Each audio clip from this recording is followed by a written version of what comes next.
les parties les moins dures, les moins dures. Donc les moins dures, ça va être quoi? Les aiguilles, non? Les branches? Les branches fines. Les branches fines. Parce que l'écorce là, c'est du balèze, hein. Oui. Faut y aller avec une perceuse, hein. Donc le puceron, c'est compliqué pour lui. Donc on est d'accord. Donc mais lui, il est quand même équipé d'une petite perceuse, hein. Il est bien foutu quand même, hein. Ah, oui. Il est mieux foutu que nous, hein. Parce que nous, on aurait du mal avec notre bouche, hein. Donc là, il arrive avec sa petite perceuse, il perce, bzz, bzz, bzz, et il va pomper la sève. Et il pompe la sève. Oui. Donc il gonfle, son abdomen il gonfle. Voilà. Notre petit puceron, il arrive, il pompe. Il digère des sucres.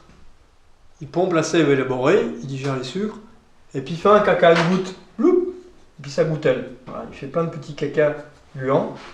Et ben c'est ça. C'est des sucres non digérés. Il a un système digestif très simple, c'est-à-dire il y a des sucres qu'il ne va pas digérer.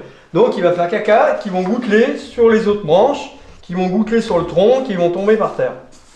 Et c'est là, c'est ce que l'abeille récolte. Et l'abeille vient récolter ce substrat qui est le miella. D'accord. Pour qu'il y ait suffisamment de miella, il faut qu'il y ait une explosion des femelles fondatrices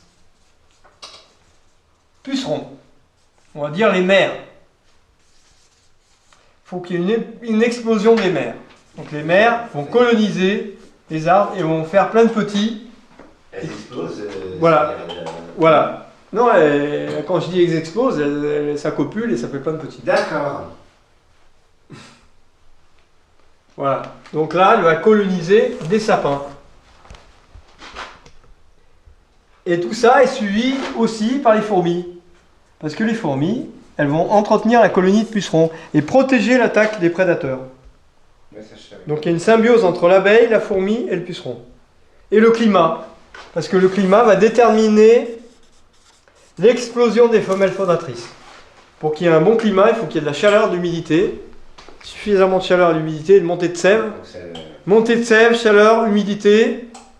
Les fourmis pour les protéger, pour une explosion des femelles fondatrices. Mais elle les protège parce qu'elle récolte aussi. Elles récoltent aussi. Il n'y a pas que les abeilles qui les récoltent, il y a les fourmis aussi qui sont intéressées par le substrat. Si elles les défendent, c'est pour quelque chose. Non? Voilà, elles vont défendre Voilà. les pucerons. Voilà. Et par contre, les abeilles, elles font comme pour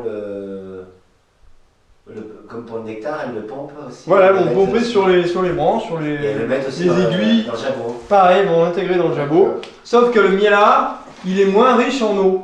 Ah, oui. Moins riche en eau que le nectar. Oui, parce que c'est déjà un peu de la sève concentrée. Donc ça colle un peu plus. Ça colle un peu plus le miella. Oui. C'est une substance beaucoup plus collante que le nectar. Parce que moins riche en eau. Donc elles auront moins à le ventiler dans la ruche. Donc on a vu qu'elles pouvaient le récolter sur les résineux. Mais chez nous en hiver, elles le récoltent sur autre chose.